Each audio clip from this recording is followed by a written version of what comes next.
Hello, welcome to Staring into the Abyss. I'm your host, Richard Gerlach. With me, as always, is Matt Brandenburg. Oh, buddy, get ready. This is a safe space for families to talk. Would you agree with that, Vitlame? Not when I'm seeing these nothing eyes around me, no. And with us, we have special guest, Day of the Door, Laurel Hightower. Hello. I would like to begin by apologizing profusely for once again launching something depressing and upsetting into the world. My bad. You know, we need that shit. How otherwise are we going to evolve? Yeah. What's really funny Honestly, is I can't remember if it was, I think it was Crossroads. Either we years ago when it came out. It was Crossroads. You and our old host Mike were like, that book affected you a lot. I love the book, but it didn't affect me the way it affected you guys, which made people. It drove Mike to drink. That's so. I was like, I got this. I have my steel walls put up, my robot powers activated, and I'm reading about this. And started reading this book, and I was like, oh wait, oh no, I know a house like this. This sounds very familiar. Oh no, I know this stuff. And I'm like, oh crap, you were like, this book is like in Two Towers when they found that little like hole that for some reason they built in this giant wall in Helm's Deep and then blew it up. That's what happened here. So I'm gonna go ahead and reveal that was like piercing your specific defenses was the goal of this book. And you did. So, since we did that, I'm going to tell Max we can take it down. We've accomplished our goal. Mission accomplished. We broke that. You've officially proved that I am a human and I do have emotions. It's amazing. Like, I remember when we were doing Crossroads and Mike was just like, I had to go for the whiskey just to help myself after this book. I actually agree with him. I don't drink, but I listened to the audiobook of Crossroads, which is amazing, by the way. And Linda it definitely is so good. Yeah, she definitely deserved that audiobook award. And I was listening to him while I was at work, which is not a good thing to do. And I remember I was like putting orders down, and then suddenly this specific scene, and I know what scene I'm talking about, Laurel. Came up, and I actually, and this usually never happens with me, I had to stop the audiobook, put down, and take a break. I was like, oh my God. And my friends, like my coworkers, were like, are you okay? Are you okay? And they actually thought I had received some really bad news. I'm like, no, I'm just recovering from a really intense scene in one audiobook. You know what? In retrospect, I'm a little bit offended that Crossroads never got nominated for a Splatterpunk Award. Yes. Yeah, what the heck? Come on now. We'll petition we'll petition for a award later for it. Okay. Yeah. A reward. Yeah. I lost the word there for a second. But yeah. But we are not here to talk about that book. No, we are here to talk about Day of the Door. Yes. Which I don't know. I think this book's great. Like I loved it. Yeah. Thank you. It definitely affected me. It affected all of us. I think it affected all of us, especially Matt, which I am. I can't even get words out. I'm like,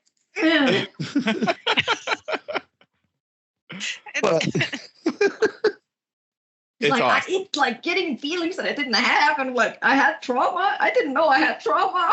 Why is that giving me trauma? Prettiest thing, isn't it? God. Yeah. I don't mean about mine. I just mean like when you, isn't this an insidious book? It's amazing. I just mean it's like, it's kind of rough when you're like, oh, I didn't even know I had that feeling, and you heard it. Yeah. Well, and yeah. You made me realize issues I never knew I had. I would like to stuff those back under the rug, please. Thanks. No, it's good. For me for a long time. Oh man, I'm gonna have an yeah. interesting talk with my therapist next time. Yeah, it's funny, like, and we can do our whole thing here in a second, but like I've had like two moments where like an outside source has informed me my family history or family life at my younger family life was not like a normal situation. One was my therapist describing things that I won't get into here, but just like I thought was normal everyday families all did these things and all acted certain ways. And my therapist was like, no, that's most families didn't. You had a thing. And I was like, oh, okay. And then reading this was the other one where I was like, oh yeah, like You just had confirmation on paper. Yeah, just, there's certain scenes and certain just discussions and just the general feeling of what that the Lascos go through, and it was, and you're reading it, and you're reading it in a horror book, and you're like, well, but like, wasn't that normal for people? And you're like, no, I guess it's not, but like, you just sometimes you need to see it right in front of your face. Well, and because I'm in therapist mode, but even if it is everyone, even if it's common, doesn't make it okay. Yep. This is true. No, this is very true. This is a very fair point. But anyway, let's do the first part. When does this book come out, or is it already out? I can't remember. Does come? Yeah, okay. It came out April. It's already 23rd. out. Yeah. Okay, look at that. So good. So people need to read it. So you can buy it. You can buy it from Ghoulish Books. You can buy it from Amazon. You can buy it from Barnes and Noble. You can buy it wherever books are sold. Yes. It is available widely, and it is great. Is there going to be an audiobook? I don't know. We haven't explored that at all. I have a brand new literary agent who is wonderful to work with, and she's kind of hitting the ground running with some stuff, and including, I believe, the audio rights, unclaimed audio rights. So that would be cool if that would happen. Oh yeah. Cool. Definitely. We need more of those because sometimes this needs to be drilled into your heads through audio. Yeah, you need those phrases to loop through your mind at night. Mm-hmm. Not only that, but also just like listening to Carrie, the therapist in your story, definitely needs an audio segment. Yeah, I really think Linda should do it again. Like, yes. I don't know who to like take this to, but yeah, someone. Come on. So, as we do every week, we'll do some media recommendations. And while Rich is out, I will start. I read, this is a little bit of an older book, but I picked it up at Ghoulish Book Fest. It's Matthew Bartlett's Creeping Waves, which is part of his WXXT Leeds mythos. I'm not sure exactly if he's calling it a mythos, but we're going to call it that. And it's amazing, as all of Matthew's work is, and I'm not just sticking up for him because we have the same first name and same initial same initial of the last name, but us Matt B's all stick together. We actually have a club. It's pretty cool. But so this came out 2016 2015 from Muzzleland Press, and it's great. If you've read his lead stuff before, you kind of know what to expect, but saying expect is a wrong way to say like unexpected. Everything he does is kind of unexpected and off the wall, and this is no exception.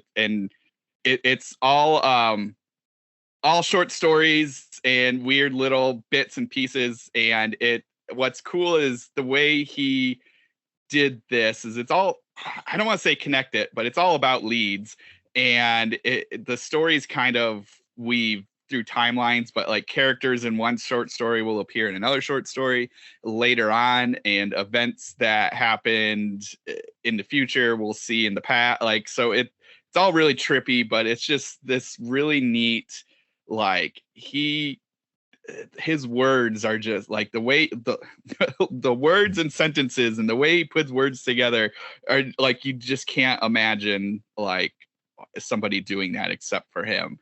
And I will say, like, you don't have to read his other work, like Gateways to Abomination, or I can't think of the other one right now, but there's another one they're all kind of tied to this Leeds world, and like you don't have to read those, but like it always helps to kind of know everything that's going on. So anyway, Creeping Waves, it's a little bit of an older book, but I like pulling out those older ones every once in a while, and it's that kind of funny world of indie publishing where it's just the newest book is the most important one to talk about, and we kind of leave behind the older stuff, but like not very old, like 10 years old, and we should look at all stuff. So that is one for me. Vitlame, what did you do this week? Oh, I'm back now. Okay. Oh, that's good. Oh, sorry. That like, yeah, now it's my turn. Yeah. No, but Vitlame can go. I'm just saying I'm back now. I just no worries. Yeah. You can go. Vitlame. Okay. I don't know if you caught my thing on Twitter, but my husband and I did the horrible mistake of watching Rebel Moon. Oh yeah, I saw your post. Why? Why would you do that to yourself? Man, that thing is like you already read Day of the Door. That's enough. Because he was really excited about it because it looked like a decent sci-fi film. And I love my husband, and I decided, fine, I can indulge you in this, even though I knew deep in my gut that this was not going to be good. And my God, I was right. But the thing is, and this is a problem that I sometimes have. Whenever I watch a bad film, I can't help but voice out my snarkiness. I can't help but point out how bad it is. But this time, because he really wanted to watch it, I kept my mouth shut. Aw. I kept watching it, but in my head, I was screaming internally because this movie was so fucking bad. And it wasn't until when my husband looked at me and was like, why is this so blurry around the edges? And I'm like, this is Snyder. This is his thing. And he's like, okay. And then we continue to watch. And then again, he's like, why? Wait, slow motion action scene? I'm like, this is Snyder. This is his thing. And he's like, but it's why? It's not necessary. It's like, and I just nodded because I was on the cusp of screaming. And then there came the hippogriffin scene. Oh, what? In a sci-fi movie, no less, guys. Okay. There was a useless hippogriffin scene where the main character, who is supposed to be this badass woman, which we don't see at all, is just a given. It's just told that she's amazing, which I fucking hate. And she's gathering people. It's kind of like the Magnificent Seven, basically. It's like, hey, we have to gather some people to go fight the evil empire. It's Seven Samurai. Yeah. It's Seven Samurai in space. Yeah, that's really what this movie is. Yeah, he got that, but it's not Seven Samurai. Don't besmirch him. And then they go on a random planet, find a Native American being chained, and they were like, yeah, this guy's cool. We want him. And I'm like, why? And they're like, we just want him. Like, but why? Like, he's good. Like, no, why? And then the guy who has the Native Americans enslaved, he's like, oh, if he can tame the hippogriffin, then he's all yours. And I'm like, but why is there a hippogriffin there to begin with? Why not? And the fucking movie spends 15 minutes with him flying on a hippogriffin. Oh my God. Like doing a bonding moment. I just kept thinking to myself, did Snyder just watch Harry Potter and the Prisoner of Azkaban? and just saw that scene. He's like, you know what? I can do it better in a fucking sci-fi movie, bitch. And then that was when my husband actually just kind of tapped me on the shoulders, like, can we watch something else? Oh my God. And I... I screamed. Did you watch both movies or just the first movie? No, I didn't. We didn't finish that fucking thing. No way I'm gonna spend 2 hours of my life watching that fucking thing. No, because he basically just fed a AI some prompts, some things that he liked, and he just thought that this was gonna make him money. It won't. And I feel so fucking bad because there was an Icelandic actor in this who's a really good fucking actor, and he had to be in this shit. And I really hated the fucking grinding of making it sound like the planet they were on was in Iceland, and I'm like, fuck you guys. You just wanted a fucking Viking theme because Snyder probably watched Vikings. He was like, oh, I'm gonna add Vikings into this planet. I love that you just said he just watches movies. And he's like, I'm just gonna take this. Yes. That's what he does. That's exactly what Snyder does. That's what he fucking does. His whole career off of that. Oh my god. I don't think I've watched a Snyder movie since Watchmen. So that's how long yeah. That's a long time. Maybe I think I saw Sucker Punch. That's honestly, Rebel Moon is worse than Sucker Punch, and Sucker Punch was already insufferable. Oh, yeah. But Vit LeMay, just to let you know, the R-rated director's cut of Rebel Moon will be out later this year. Is it going to be on Netflix? It will be on Netflix. Oh, that's okay. That makes great. sense. I can on settings Vit and delete LeMay's it. thing. I think it's okay. I'm just gonna say this, so then I'll go to Laura real quick. I think it's really stupid that Netflix signs a contract with Zack Snyder, which every movie he's made for Netflix is like the most self-indulgent, horrible movie I've ever witnessed. Oh yes. He's made more for Netflix? Yes. Army of the Dead. Oh, okay. With the zombie tiger? Yeah. Okay. Which was the only fucking thing good about it.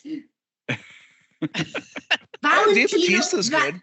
No, fuck Batista. God, I can't believe I had to be in this thing. No, Valentino the Tiger was the only good thing about this movie.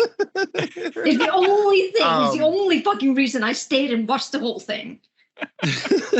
But he said when releasing Rebel Moon, he wanted to release it in 2 PG-13 parts for everybody to be able to see it, and then later release the R-rated actual director's cut, which is supposedly the better movie. And I'm just like, why don't you just release the better movie first? Right? Why make us watch horrible movies and then release the supposed good one? Money. But the thing is, it's Netflix. The contracts have been signed. The people have been paid. Unless he's getting paid per flick and the director's cut counts as a different flick, then yeah, he's making more money off of it. But it's not like he's getting ticket sales or anything. This is Netflix here. I just want Netflix to cut it off so it doesn't get more money. I feel like you should start a class action lawsuit. If you are someone you loved, been deeply offended by this shitty movie. If so, you may be entitled to compensation. Yes. I'll do it on behalf of Ingrid Susan. If you were somebody who had been negatively affected by a Zack Snyder movie, call this number below. Oh my god, yes. Oh, amazing. But Laura, what about you? Oh man, I read so much. And so is it okay if it's not finished yet? If I'm just in the middle of reading it? Yeah, it's okay. Okay. So I'm reading Carson Winter's upcoming one, the Spectre. Oh, okay. Greentree. That's actually next on my TBR. Oh, so I'm 28% in. And this is actually the first thing I've read by Carson. I have a copy of Soft Targets, but hadn't read it yet, but that'll be next after I finish this one. Cause gosh, just the plot is good so far and it's very interesting. It's an intriguing concept, but the execution, I just keep running across these, how some people just have this ability to write these statements that are this just poignant universal truth or something that just completely pulls something out of you that's like, yes, that is the perfect expression of it. And I just keep running across those and I'm like, damn it, Carson. So that is that's always a good thing when you start cursing in the book. I know, like I keep and I question literally everything I do. So I haven't done it yet because I'm still considering if it's okay. But like, there's so many quotes that like I just want to like post on social media and just like, and this is why I'm ruined today. Like, wait, am I allowed to do that? Is that copyright infringement? What am I doing here? Or is it? I haven't. But if I ever reach a conclusion, that maybe I'll do something. Oh yeah, Carson's amazing. He's great. He's honestly he was on the podcast last year and he was tons of fun to have on. Yeah. I need to go back and listen to that episode. I can imagine there's a lot of poop talk. There's a lot of poop talk. That's what I'm here for, honestly. Yeah.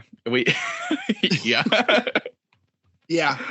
I might have there's a lot of that. But no, Carson's great. That's awesome. I'm really excited for that. And yeah, he's got a lot of good stuff that like is sort of out. Like the Post Haste Manor is amazing. Soft Targets. Yeah. Okay. And it's cool, Post Haste Manor, because it's a duel. Like he wrote it together. And I've drawn a complete blank on who he wrote it with. But anyway, it's amazing. So I could look it up. He's seriously great. So I'm happy this one's working for you, Laurel, because he's really good. Yeah, I'm excited that he's got a back catalog I can go back to.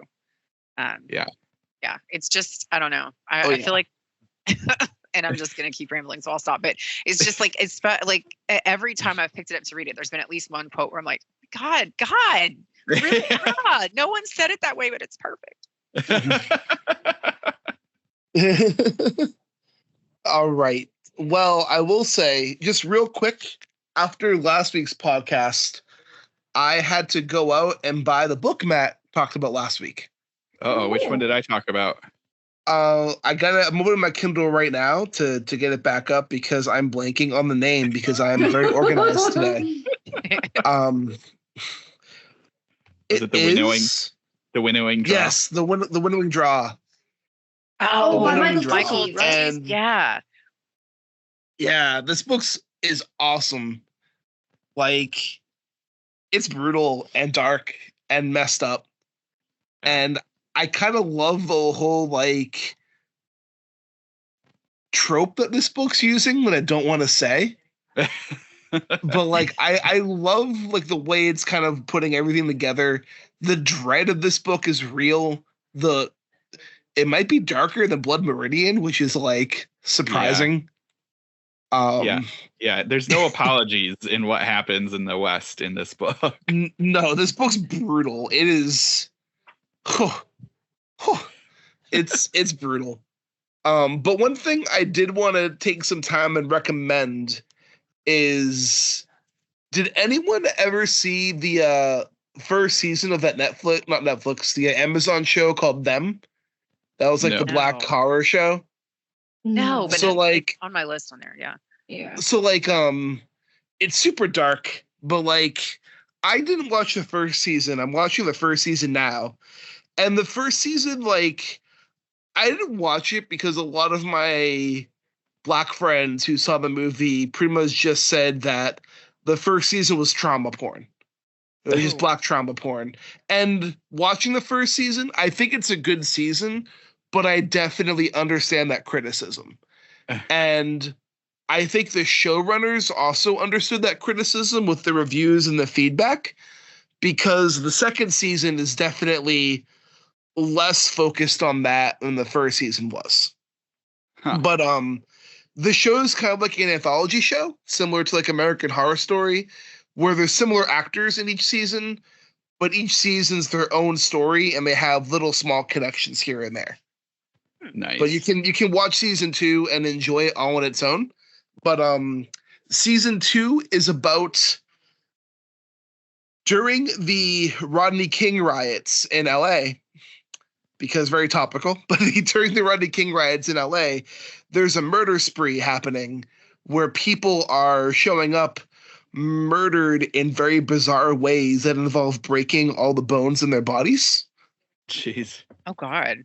And our main character is a police detective who's trying to take the case and found this killer, and she's the only black officer in the department, full of a bunch of white cops who won't listen to her. As the bodies kind of keep piling up and her own sanity begins to be questioned. And on the other side of the show is another character who's an aspiring actor and is also very mentally unstable. And we watch him losing himself in a role where he's trying out for a role to play a slasher in a slasher film and is slowly losing himself in just preparing for this role. Nice. As the two narratives kind of come together as the show progresses on and on. That sounds pretty awesome. Mhm. And it's really good. It's really, really good. I would highly recommend it. You can watch it without watching season 1, and I am watching season 1 now because I like season 2 so much.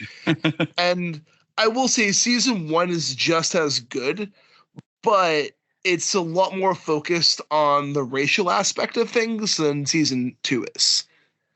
So, like, in season 1, the premise is a tragedy that has happened in our character's like life in North Carolina. And what happens, I'm not going to say, but it's one of the most fucked up things I've ever seen in a TV show. Like, serious. It was like, I legit, not a lot gets to me, but like I had to walk away from the show when like that happened because it was like too much. So putting that out there. That's a heck of an endorsement right there. Yeah, right. Yeah. The first season is our characters move to California into the all-white neighborhood of Compton, because Compton used to be a white-only neighborhood back in the day. And they get a house in Compton. They move over there for work and also to get out of their area because of the traumatic event that happened there.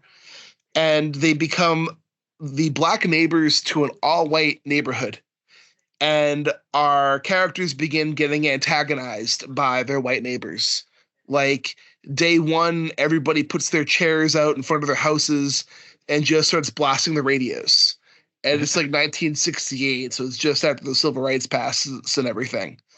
It's pretty heavy on that aspect of it, but the main premise is we're watching pretty much this family's life implode through real life antagonism through their white neighbors, but also like some more spiritual or demonic entities that are kind of preying off of what's happening here.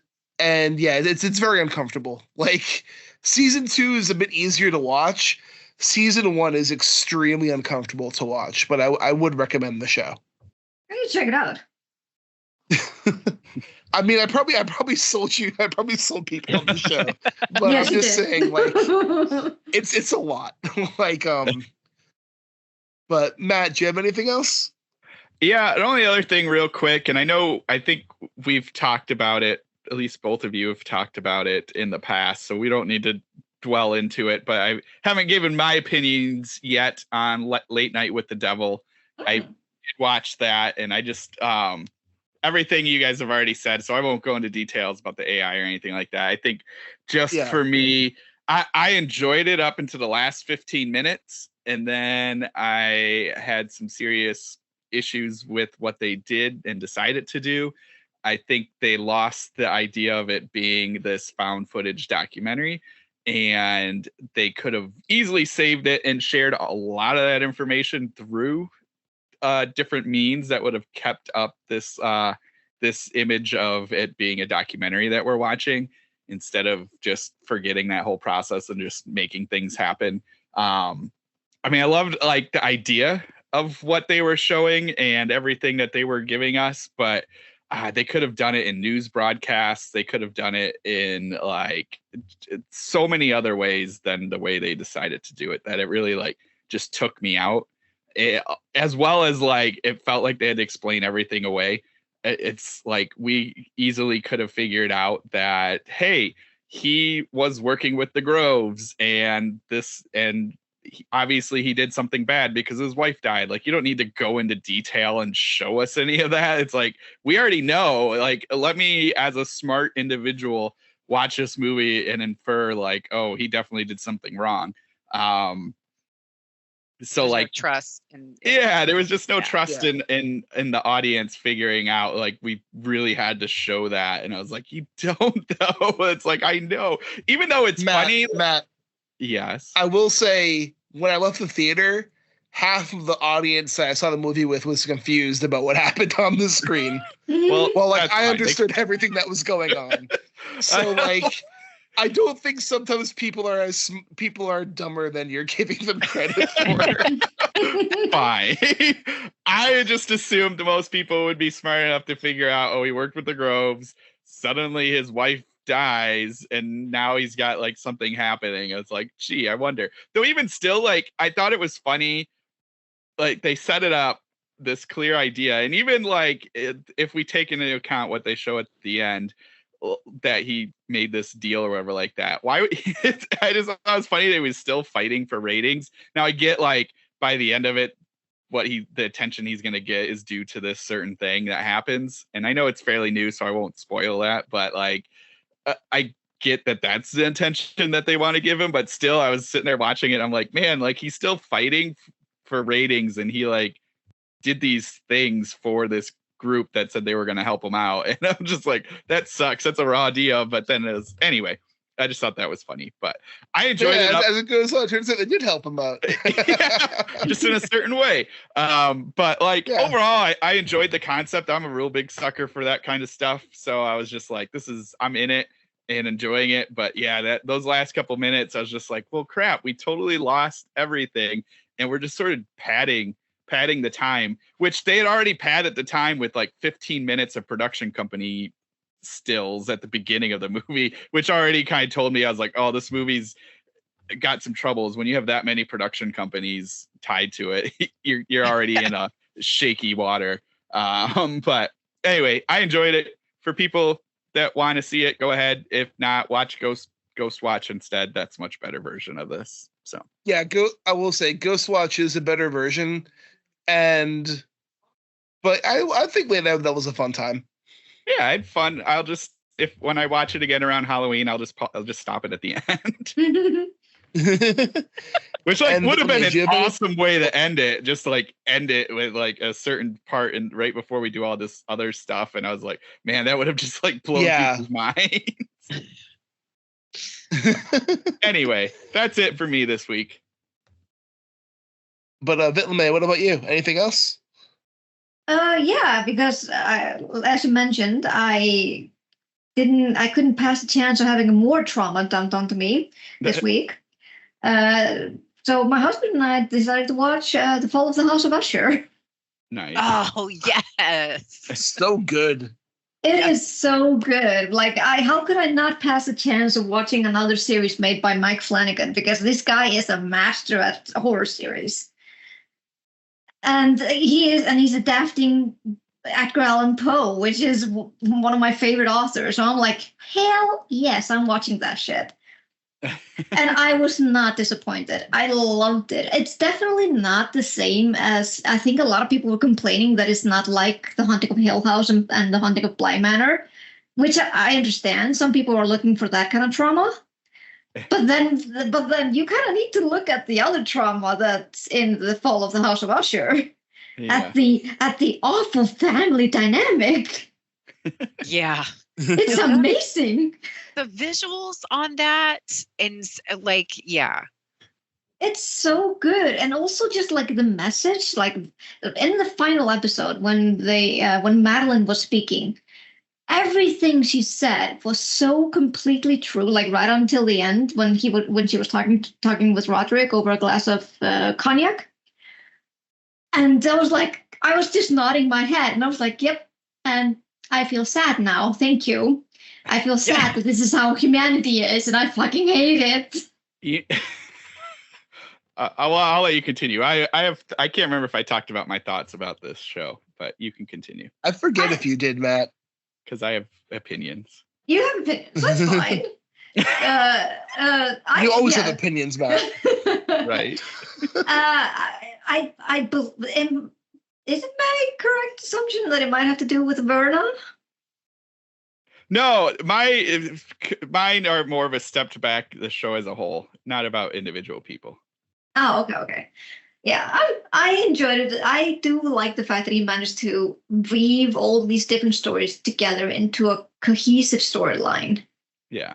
And just the deaths were so brilliantly conveyed.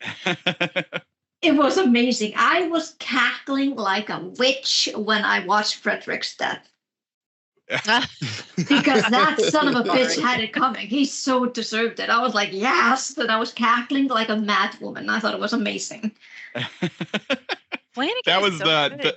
that was the pendulum thing. Yeah, Pit in the Pendulum. Yeah. He's so good at weaving those almost like, I don't want to say archaic, but a little bit, just because of when it was written, those types of death, like, I don't know. I guess sometimes like when you read it on the page, it's hard to picture how, how it could apply like in a more frightening way. Yeah. But I feel like he did such a good job of like weaving in the elements that made the story, but putting it in such a contemporary setting to where it's like he would almost slip it in sometimes, be like, oh, okay, I get it now. Yes, exactly. Like that death and Harry's death, like with the Morka of the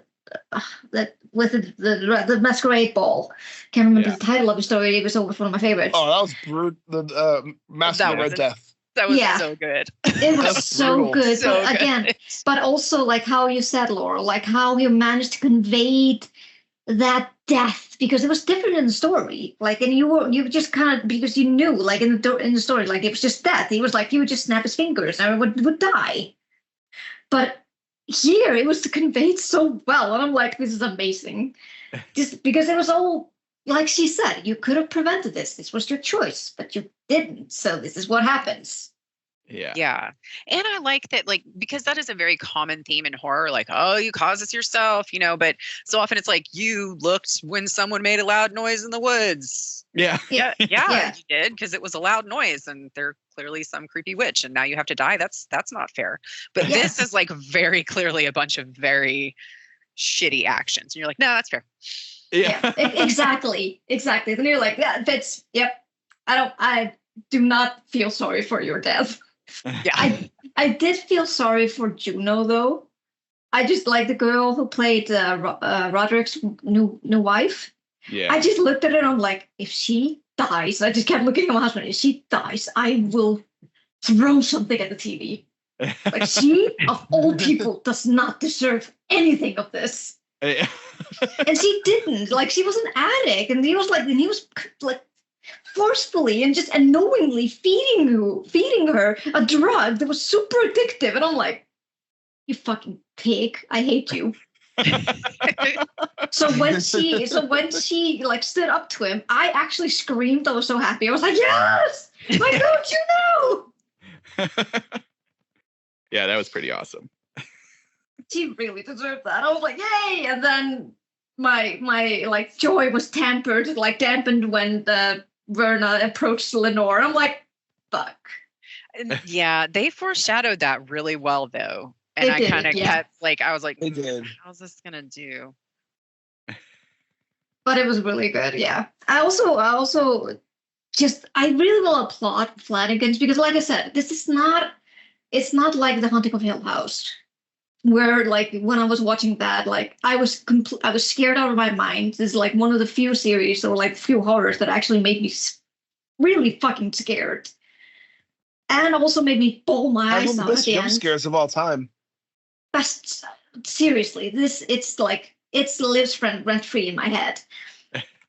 And that's the thing that I love about him, because you get so engrossed in the character's dialogue that you just keep staring ahead and you have no idea what's happening until suddenly this jump scare comes. There's no sound, nothing. You're just listening to them talk, and then suddenly happens, and you just jump in your seat. Yeah. And he managed to do that every single time, also in the Fall of the House of Usher. I was just like, I was listening to Roderick being a fucking smug ass prick, and I'm like, fucking hate this guy. And then suddenly his window shatters, and I'm like, holy fuck, what happened? So yeah, I really hope he does, like, I know he's doing the Dark Tower now, but I really hope he does another like classic adaptation. Wouldn't it be awesome if he did like Frankenstein? Oh, Yeah. that would be, because I mean, I feel like he's really good at making these connections for some of the more classic horror stuff. Because I gotta say, and I know this makes me like a horror loser, but I hated The Turn of the Screw as a book. Yeah. I despised it. Mm-hmm. But the Bly Manor was really excellent. Like it brought it to, I don't know, it just brought it to a more accessible place. I feel like. That's what it's really good to do. So I'm like, please, maybe can you take a break from the Dark Tower, because it's a huge ass project. Just continue doing your horror series, please. Please. I'm so excited for the Dark Tower. Yeah, same. As a person who hasn't read the Dark Tower or hasn't read a lot of Stephen King books, because again, I have to reiterate, we didn't have a lot of that shit when I was growing up, so I'm not that much of a King fan. So yeah, I'm not as exciting, but I understand your excitement. It'll be fascinating. That's very mature of you. Yeah. What else would I do? I'm not gonna yuck on your yum. That's because you're a good person. I just want to point that out. Yeah. Thank you. It's Well, I will say, kind of too, with the whole, validation from time to time. I will say too, Vitlamay, with the whole like classic adaptation thing with Flanagan, in regards to doing that with Netflix, he's done with Netflix. Yeah, I know that. So he either have to do it with somebody else, or who knows. I'm hoping Amazon will pick it up, because Amazon has been putting out some pretty good shows. So yeah. You know, how about a TV original? Like seriously, because I hadn't thought about this, but we need more Tubi originals out there.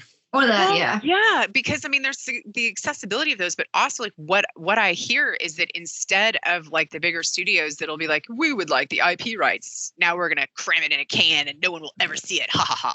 Like if you want people to actually be able to see it, I'm like, I don't know, I'll hook up with Tubi, that's fine. Mm-hmm. Yeah.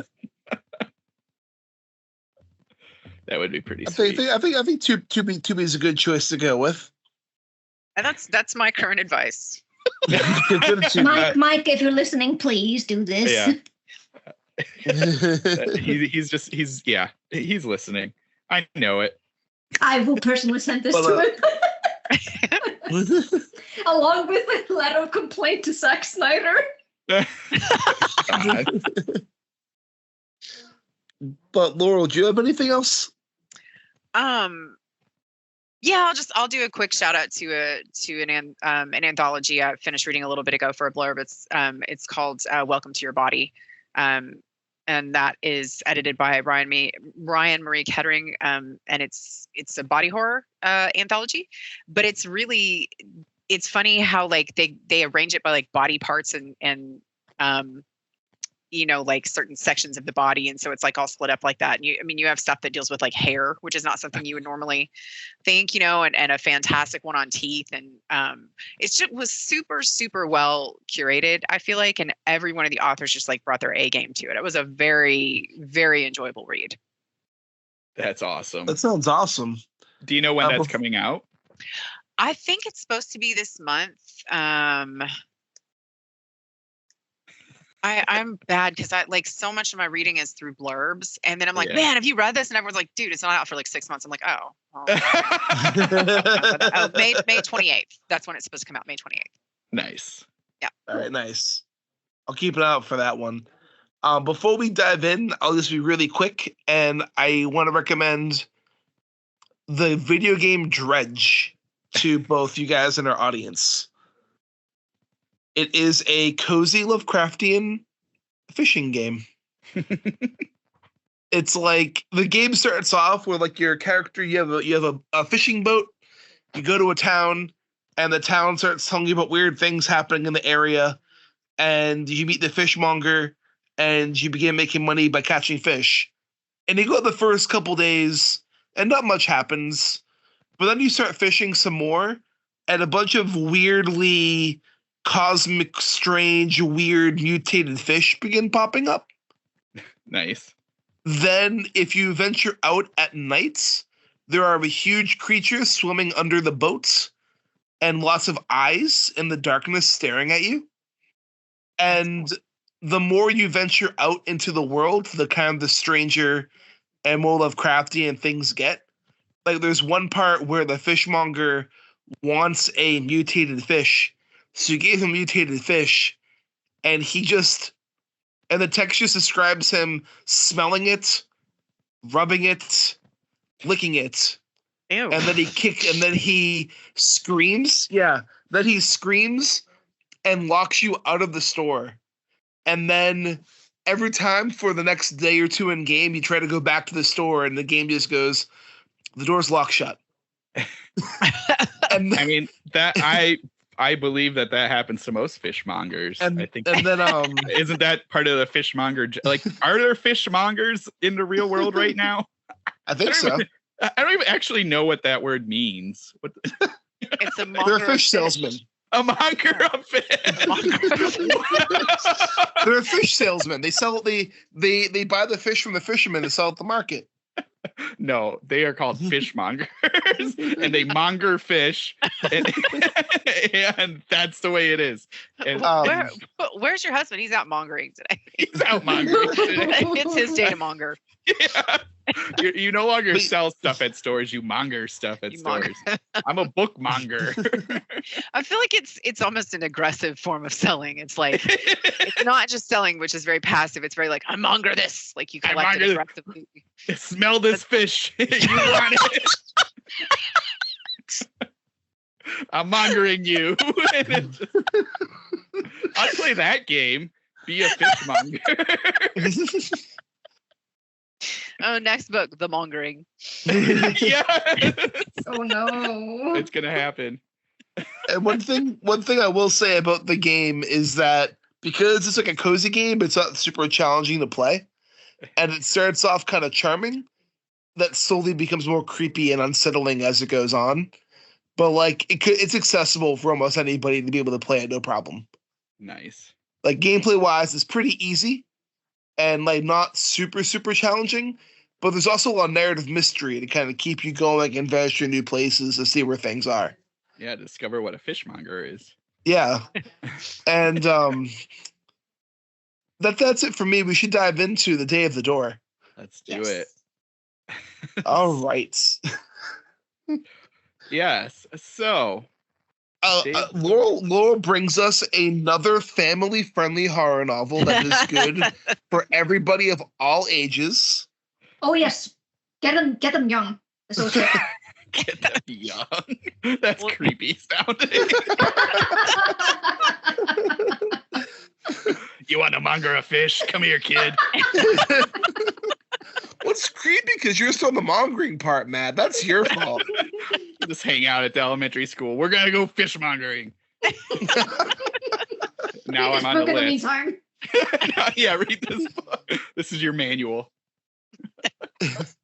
I think your FBI agent's having a field trip with this conversation, Matt. Oh, I'm positive. I'll wave at him out that window. Hi. Very, oh, that's nice. Yeah. Like service provided. Surprisingly, his name is Matt, and his last name starts with B too. It's really weird. He's part of the Matty Meat Club. Oh, that's nice. Yeah. Common ground. We smell fish together. And I can't even smell them, but it's magical. He describes it to me. I need to know. You know what? I'm going to leave that alone.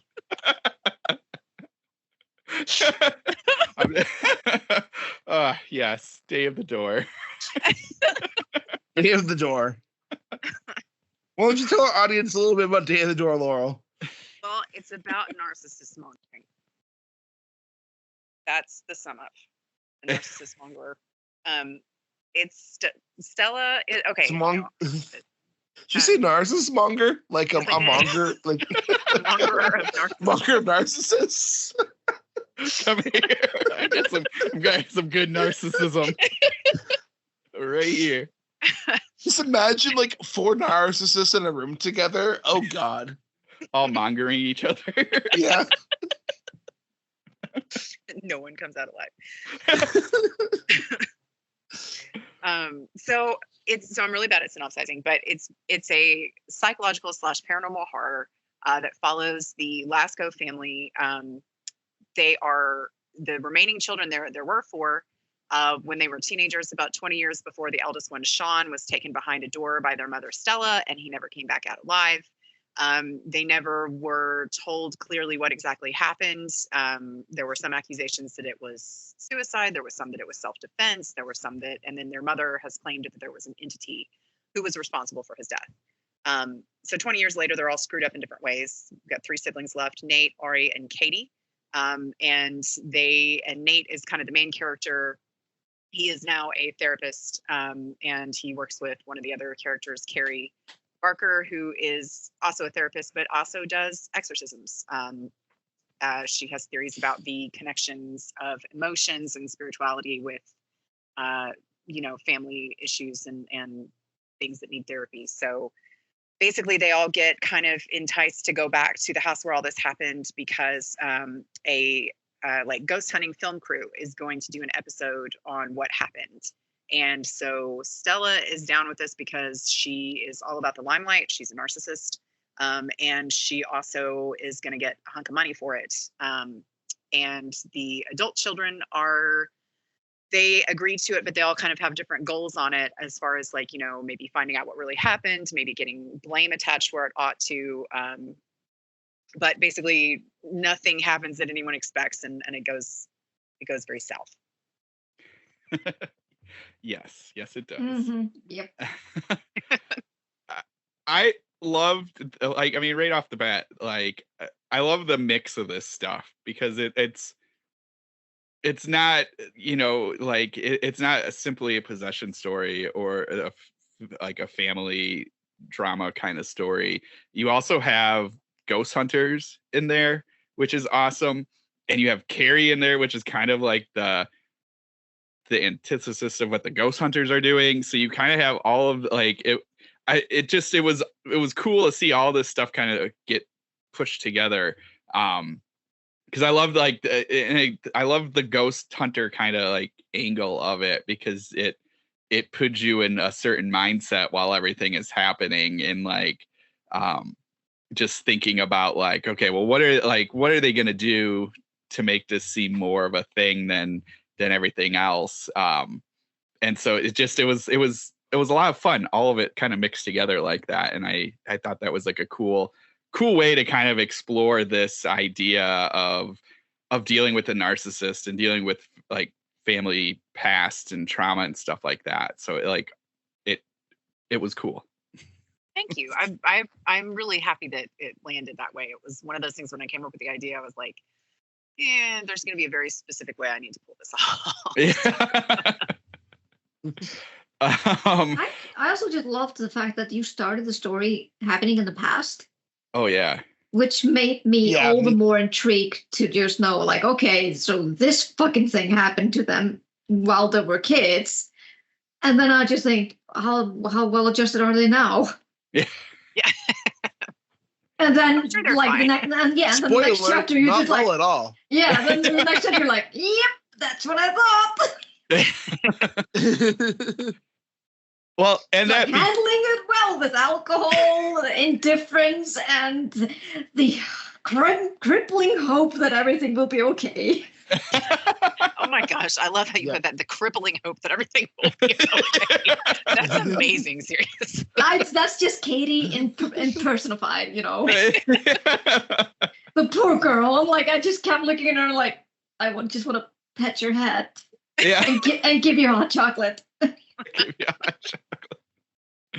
Oh my gosh. No, talking about the beginning, it's funny because on the the EPUB version, it starts you kind of because it's Kindle, it never starts you on the cover. It starts you right at the first stuff, and I'm talk about in media res. We're in media res. It was so intense and fast, where I was just holy crap, did I miss something? I'm like, did the Kindle screw up? And I'm like going back Mhm. and like it's not, but like that was like really get us in there, and it was just like an awesome like way to kind of grab us right from the start. Especially because it was fast, but that's how basically it is. That's what Yeah. would happen in this case. Like this would happen in a blur, and you'd be like standing there blinking, like, "Whoa, what the fuck just happened?" Yeah. You'd be like, what the fuck? Yeah. Like, Yeah. because the beginning of this book really just catches you off guard and just hits you and you go. Yes. And I think it's the perfect way to open this book. Yes. Yeah. Thank you. I'm glad. I wasn't originally when I wrote But the first draft. I of it, can't say anything. No, go ahead. Also, say I can't say anything else that no one else here has said because I agree with everything. Good. Yeah. Good. Well, I liked it, interrupted you. So what were you saying? Just that when the first draft of it, I did not have that happening on stage. Okay. And then it was like, you know what? Okay. No, this needs to be, something that you experience with them, because Yeah. there is a different quality to childhood fears, because you're not in control. Yeah. Because at that point in your life, you are kind of You at are- the mercy. Of, Yes. Yeah. Yes, And at the mercy of your parents. yeah, and it is a hard thing to recognize that your parents are doing something wrong, and then if you do, like, and you have a parent like Stella, like, who's just it's impossible to admit that she's done anything wrong. She would never admit that, and so you're just Yeah. sort of watching this train wreck happen in slow motion with still this feeling that someone must intervene. Surely this won't be allowed to happen. Yeah. Well, and talking about that, I thought it's interesting that they are like the past stuff, specifically around Sean and that situation. I don't want to say they're older, but they're teens. I mean, I think Katie was 10. I could be wrong, but what's interesting with that for teens and what we kind of don't, and I don't, just in my limited media consumption and view, you always kind of see that kind of abuse and that kind of situation happen to much younger kids. And I appreciate it being teenagers because it still happens, like it doesn't stop when somebody, and what's like fascinating and kind of look at, especially the way we describe Sean, or the way you describe Sean throughout the story, and like the different versions that we sort of get, like we never, because I guess I'll back up for listeners. Stella, the mom, is very narcissistic and has an amazing way at gaslighting people and family to believing certain things or wanting them to believe certain things. So when we get Stella's point of view of Sean, and this isn't spoiling anything, this is all throughout, and when we get Stella's point of view of Sean, it's this tough, not like bad kid, the bad teenager that went off the tracks and is this terrible person. When we get the siblings' view of it, it's like, no, she was just saying that he was like that, but he's really not like that, as bad as she's describing. No, he was basically just standing up to her. Yeah, and so like, and that is what I think where you help put us like in that mindset, because like as you're reading it and you're thinking, okay, these, especially Sean and Nate, they're older, 16, 17-ish, and this mom, and it just shows the power, is where I'm rambling towards, is the power of this woman that she can have over teenage kids and boys, and like not to stereotype teenage boys that are in these certain ways, because everyone comes in different ways, but like you can have a sort of image to teenage boys being tough, rowdy, over the top kind of people, and you're like, how are these things happening and they're not doing something? But she's got such the power that she can just like make that, like, that they're even at that age, they're still afraid and they can't stop what happens. And I think that's continue. is just amazing. And again, it just highlights what the control over Stella and even over the house situation and stuff like that, and all of that stuff I think that dynamic of them, of us seeing them as older, is older as in teen older, is just like the crux of like this situation and what the power is, and it's just amazing. I think it also connects to the fact that, when when this happens to you when you're younger, you don't really have a voice. Yeah. You can't voice out these kind of atrocities that are being done to you, because as a child you're still relying on, like Laurel said, on the mercy of your parents. But portraying them as teens gives them that voice. Yeah. They tried. It was an attempt for their voice. But ultimately it failed because she had such a tough grip on them. Exactly. But it was still, you can still hear the voice. And I really think, correct me if I'm wrong, Laura, I think that was basically one of the reasons why he decided to have them as teens. Yeah, because and I'm glad both of you all picked up on that and said it so well, because I don't always think these things through coherently. That always happens. But and that's the thing, and I do feel like, and I'm not male, but I do think there's in observing the way that some of these things can hit male children, is this idea that you're supposed to be tough. Yeah. Right. And when you said there's this impression of teenage boys that they're rowdy and whatever, and it's deeply sad that they're not allowed to be. Yeah. That is exactly how they should be at this age, because they should feel confident in expressing themselves and confident in objecting to certain types of behavior. And I think sometimes when people, if they haven't had these experiences or they aren't considering it appropriately, might look and say well, why didn't he just do this? Or why didn't he just do that? But that they were raised by this woman this whole time. You're looking at children who have had every one of their normal emotions suppressed, either through violence, mocking, or neglect. And when you have that kind of a background, it does not translate. But there's a huge amount of shame because, originally what you learn is that the two responses to conflict are fight and flight. And you're like, well, I didn't do either one of those. Well, there's actually four. There are four. Exactly. Fight, fawn, and freeze. Yes, exactly. Yes. And that's exactly. And you can see all of these reactions in all of those four children.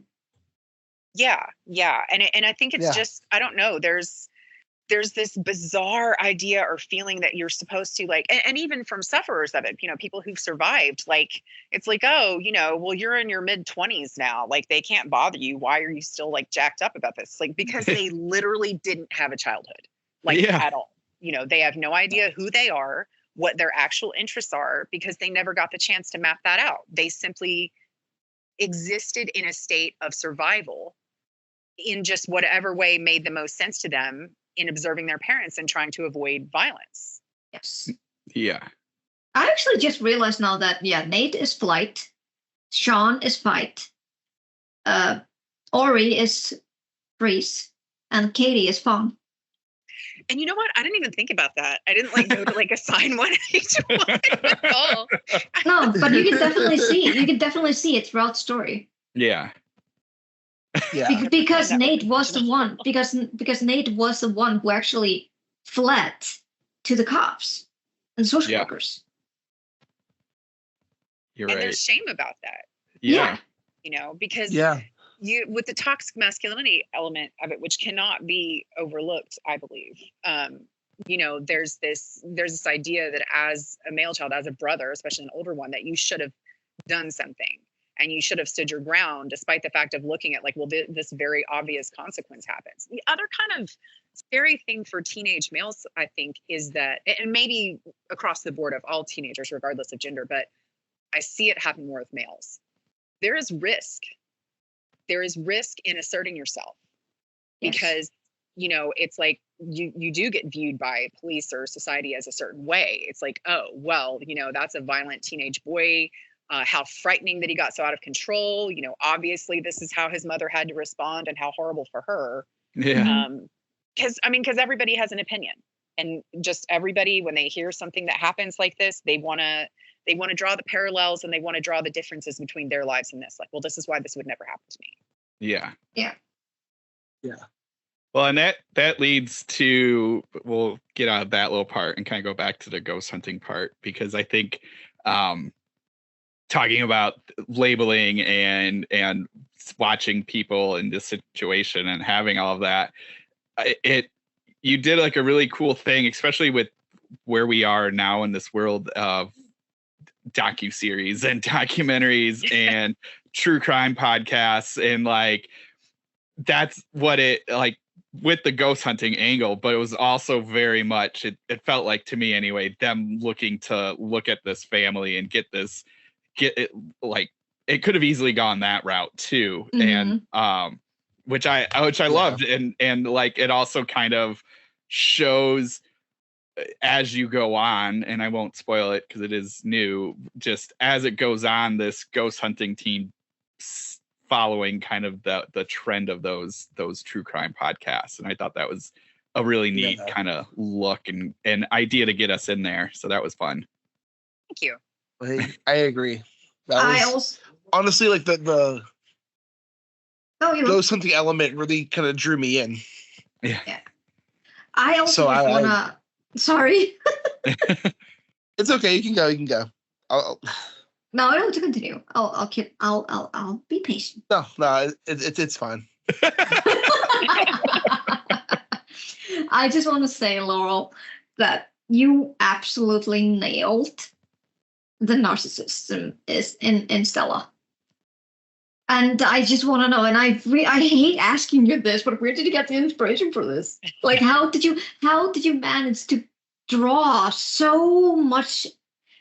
How correct narcissism are? Like the every time she spoke, the way she acted.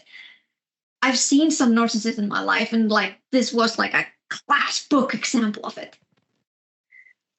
I'll just say that I have reason to be familiar with the activities and behavior of narcissists. I mean, yeah, I think every person has some kind of experience with them. Yeah, and it's creepy when you don't know what's happening with it. But the other part of the other inspiration that this came from, and specifically why I took it the ghost hunting route, was I love ghost hunting shows, and I love like ghost recreation shows and all that. And so I was watching some of the recreation shows, like I think it was called like Haunted, and then there was Latin America. Yeah, yep. And it was like these families coming together, these whoever lived together, maybe a group of roommates. Yeah. They're talking about their experiences. Yes. Yeah, like, oh, this happened in this house, and I noticed a trend with some of the families, and every time I noticed it was a mother. I'm not saying it wouldn't be capable of being a father, but it would be a mother who would make it very much about herself as being the victim, and this is what I went through, and this is why it was awful for me. And then they start talking about and it made me treat my children this way, and isn't that horrible for me? And I sort of sat up and was like, well, what the fuck about the children? Like, it sucks to be you, I guess. But like, what, how did it feel? Like, how did it feel for the children? Like, did you not think about that? Like, and it's like, even if you believe on its face that it was an entity that did this, that doesn't stop the damage. Exactly. It doesn't stop the lost trust there. Even if everything was peachy before that. And I was watching one in particular that there were two daughters, and at this point they're grown. And as this woman's talking, with very narcissistic language and tendencies, the younger daughter is just hanging on her every word and just nodding, along, and like, yes, this is the explanation. This is why, it's the only way you would treat us this way. And the older daughter is like, that the second the camera gets turned off, she's just gonna fucking like cut her. She's just like, that's it, I'm done. I brought a straight razor exactly for this reason, and it's going down. And it was. I just sort of started thinking about the element of responsibility there, because again, I have a child now, and your perspective changes a great deal. And that sounds like something like, once you have a kid, you'll understand. That's not at all what I'm saying. It's more just that, like, certain things, like you said, Matt, at the beginning, that seem normal, that you just think is a part of everyone's life. And you're like, nah, I'm fine. That was fine. And then you have your own little person, and you look at them and you're like, oh my God, if someone tried to do that to my child, I would bury them in multiple states. Like, so let alone me doing it. And it's this look, of like, there's a little bit of a fear too. If you don't know why certain things happen, if you don't know why narcissists act the way they act, and it's always a surprise and you're kept off kilter, then there's a part of you like, what if this just happens? You know, like what if I have no control over it? And then the question becomes, what the fuck do I do about that? Yeah. You know, and the answer is not just let it happen. That's my opinion, but you know. Yeah. Well, I do love that we get throughout the story that, you know, because we're looking at it through Nathan's perspective, because he's he was the second oldest, but he's now the oldest. And we go through his turmoil of his fear of like turning up exactly like her, or turning up due to the built-up rage he has for her, that he's going to become a monster like her. Because anger is one of the primary emotions that are suppressed by abusive parents. Yes. And interestingly, non-abusive parents. And it's not, it often comes from a place of nurturing. When we're dealing with very young children, you see a child having a temper tantrum or, you know, melting down. And even if it has nothing to do with like embarrassment or like, oh, I need to nip this in the bud, even it's like, you look at your child and you want them to be okay. So it's like, how can I help you? How can we stop this reaction? And that teaches children, whether you want it to or not, that they're only lovable when they are happy. Yeah. And, or calm. You know, and calm. Yeah. That like by having those very normal anger reactions, that it makes them unlovable. I absolutely love that you made Carrie address this at the end of the book. Yes. I absolutely love that. I was like, why is she my therapist? It's like, God damn it. Well, this is gonna sound weird, but I actually intentionally, a lot of times what I include in some of my books are, oh god, this is gonna sound so egotistical or something, but it's cool. What I want to include is something that people can hang on to and take away from it, and maybe make things easier. Yes. You know, and like and in this, like, so Kevin Smith is just like one of my favorite directors, and yes, I forgive all of his moms, that's fine. But what I always really like about his films is the way that he takes these very universal human emotions and experiences that we all often feel very alone with. And he translates it to the screen in such a way that you feel recognized and seen, and you're like, oh, okay, this experience or this feeling is almost universal, but people just don't talk about it, or they don't know how to talk about it. And so, like, I did it in Crossroads, I did it in Below. Like, it's just this way of wanting to say, like, hey, I see you. Yeah. You know, you're not alone with this, and here are some possibly helpful thoughts on, you know, dealing with it. I love that. Seriously, that really resonated with me. I'm so glad. I don't even have kids, but I'm still like, this resonated with me. Well, and that's the whole thing. I feel like you don't have to have kids for, you know, to have had these experiences. Yeah. Or thoughts, you know, like, because sometimes you observe, you know, on other people's kids, or just ponder seeing in media or anything like that.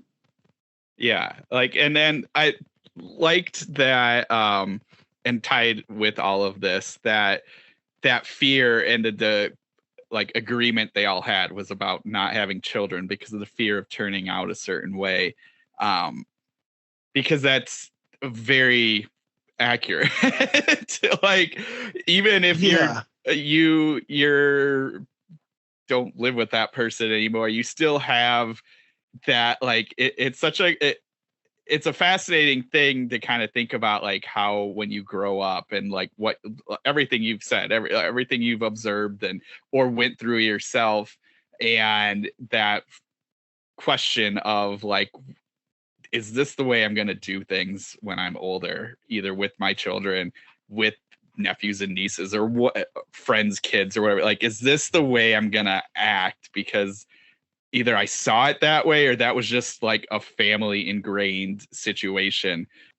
There's a point in the book where you talk about it's like a one single line, but it is very accurate, which is like, information is, I think you said information is a weapon. A currency. Yeah. As a currency. Yeah. And that that one is a very true statement. But we'll switch information to emotion. And that is like one of those things where it's really hard, even to this day, of letting those things out, and it because of that. And so you bringing that up in the book, and not even just information, but just even the fact about like having kids, and I'm afraid that I'll turn out like mom, and then you show throughout some of those fears and possibilities. Like you pull out little things, like they say something and then Nate's like, well, that was mom's voice, or that was what mom said.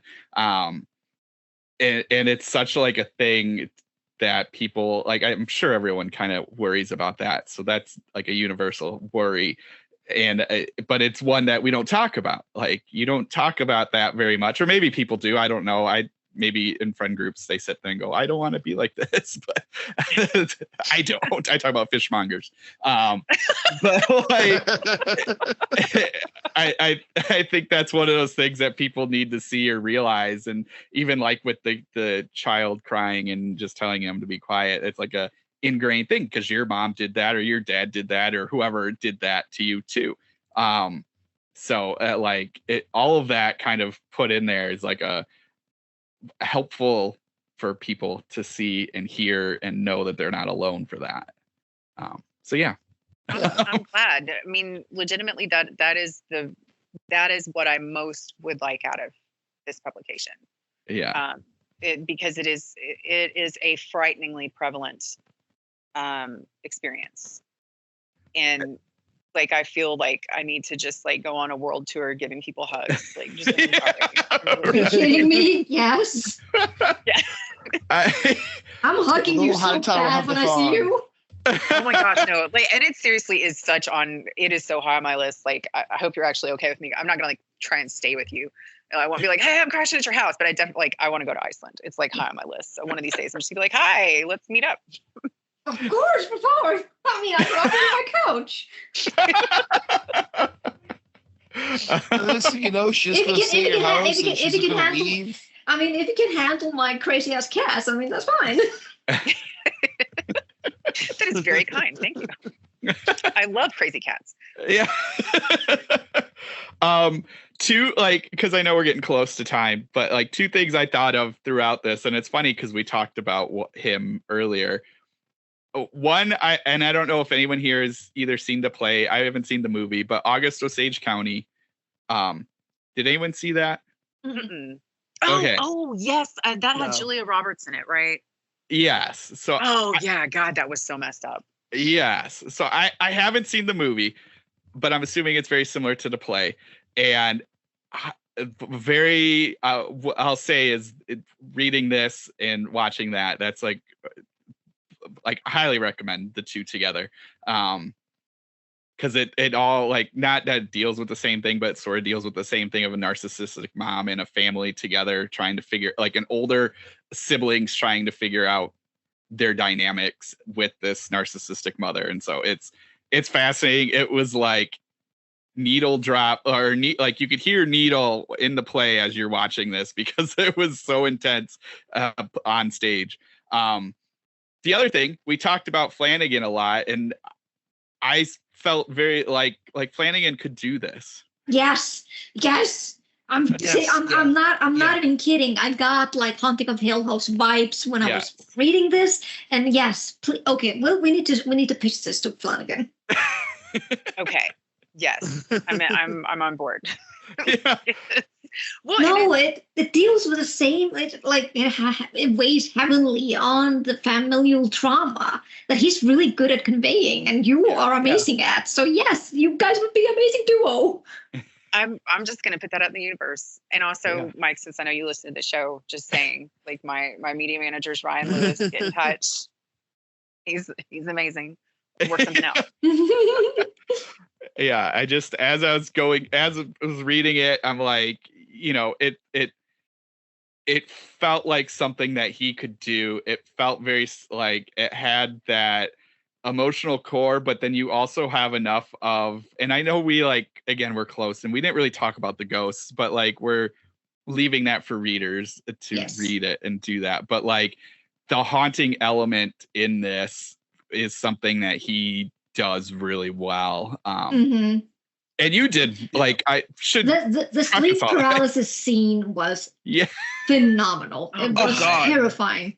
Yeah, I've had sleep paralysis most of my life. Like, it doesn't happen often. That sucks. It doesn't happen often. And I'm really lucky that my brother had it when we were much younger, so he was able to tell me about it.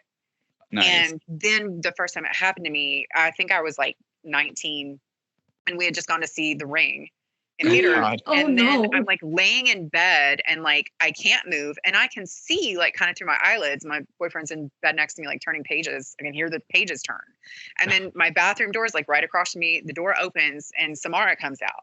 Jeez. And part of me is like, I really don't want to be touched by her, but I'm well aware I just saw this fucking movie. Like, I don't know why I can't move, but I'm pretty damn sure that it's not real. But yeah, I mean, when I got older, it started having more tactile elements. Things touch me, and I hate that. Like, it's so creepy. Like, there have been times that I've been like laying on my side asleep. That sounds awful. Oh God, like I can feel the bed dip down with something's weight. And I have felt like a hand go all the way from my shoulder over my hip, down my legs. Jeez. And like it's just so, it sucks so much. And like sometimes like the stuff that happens is so silly that I'm like, okay, you know, like obviously not anything. But other times I'm like, will you just not? How about you just not touch me?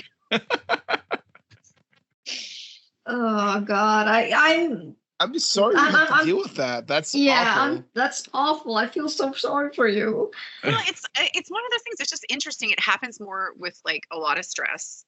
And when my friends and I went to go like explore like a haunted house like a couple years ago, we didn't really have much in the way of like dealing with scary haunting stuff during the night. But I had 2 sleep paralysis episodes that were super freaky, and I was like, I am sure that this is not a haunting. I'm sure it's just because like I'm like freaked out, but it's like, you know, when I'm like having this sleep paralysis dream where something is next to the bed and like pulling the blankets off of me down almost like a little conveyor belt thing, and I know when it stops I'm going to be able to see it. I'm like, oh God. Oh, that's horrifying. I get nightmares pretty often, like, and they become pretty vivid, but so far, I've been able to know when I'm having a nightmare. Like in my dream, I just like when things are getting really, really, really vivid, then I just like blink and like, oh, I'm having a dream. Wake up, and then I wake up. That's an excellent skill. It is. It's like it's one of my weird skills, I guess. I don't know. Enhance that, like however you need to, because that's a good skill. Yeah. But yeah, I can imagine how horrifying it is just to be paralyzed. My suggestion to anyone, if you find yourself in this position, move your pinky. Focus on your smallest piece of your body and focus on moving that. And as soon as you can get it to move a little bit, it breaks the spell. Nice. Yeah, you included that. That's also good. in the story. I'm giving advice. I'm here. Yes, yes, you are. It's amazing. Everything is sprinkled with advices in this book. It is amazing. Doing my part. Just doing my part. This I love book it. will be Laurel Hightower, the horror fairy godmother. Yeah. Oh my gosh. Well, this was amazing. Did we miss anything that we should have discussed? The cover? I don't think Trevor so. Henderson? Oh God, yeah. By the way, Trevor Henderson, great artwork. I love his designs. The movie that just came out, Tarot. Yeah. Yeah. That's all him. Like the designs in that movie. Wow, really? Yeah. He's apparently so talented. Yeah. Apparently his creations are the best thing about that movie, but that's neither here nor there. But no, he's great. Like Trevor Henderson's awesome. He is. His stuff is very inspiring. Like it inspires like deep-seated disturbance. Yeah. Yeah. And he captures the image of something very well. Yeah. Well, and that one was actually one of his drawings that he had just like put out. That was not like commissioned for this book. Oh, really? Oh my God. Yeah. Oh, really? Awesome. Amazing. Yeah. That is perfect for this book. It is. Well, it was funny. Like he had posted it, and I think I responded with like, "Oh my god, I want to write this story." And he said, "Oh my god, I wish you would." And then Max was in my DMs like 5 seconds later. He was like, "So do you want it?" And I was like, "Actually, it's already written. Just so you know." So like, I feel like I'm like running around trying to get people to buy me Trevor Henderson covers. Like, what about this? Gimme. Oh, that's amazing. Well, it really is. No, this book is great. I will say, like, I didn't contribute too much to the interview, but I'm on par with what Matt and they were saying. Every time I try to say something, I'm like, oh, never mind. It's already being said. I love that we're all in sync with that, though. Yeah, but right. like, for once, we're all in sync with that. Yes. But no, for real, like this book is seriously awesome. And I'm so glad. it's easily like I really can't see anything. I don't know. Honestly, I can see this being one of the best horror reads of the year. Like for me, it is. I'm trying to think of any releases that could be better, and I'm like, I love this so much that I don't know. Thank you. That is wonderful. I am fairly sure that Josh Mallerman's Incidents Around the House is gonna kick my ass out of the running of literally anything, but that's okay because my book is terrifying. Don't sell yourself so short, Laurel. Well, you need validation too. Thank you. That's right. I do. No, you need validation, Laurel. And also, Laurel, where can our listeners reach you? I am often on Twitter, and I'm on Instagram and sometimes Blue Sky and TikTok, and it's all some variation of Laurel Hightower or Hightower Laurel. All right, perfect. And Vitlame, what about you? I'm on Twitter as well at VitlameS, and I have an account on Blue Sky. I haven't used that much, but yeah, that's Vitlame Mist. I also have an account on TikTok at Vitlame Mist, which I'm more of a lurker now because I can't seem to jump into any of these trends that's happening that I can use. But I also have a website, vitlamemistauthor.com, and I'm also on Instagram at Fangs at Light, where I post drawings and snippets of my books, and I'm basically now just putting stories like, hey, I'm writing, guys, woo, I'm still alive. Can I, and I'm sorry, because I meant to, I legitimately did mean to recommend a companion book for this one. Yes. Yes. It's a nonfiction, and it's called Complex PTSD from Surviving to Thriving. It's by Pete Walker.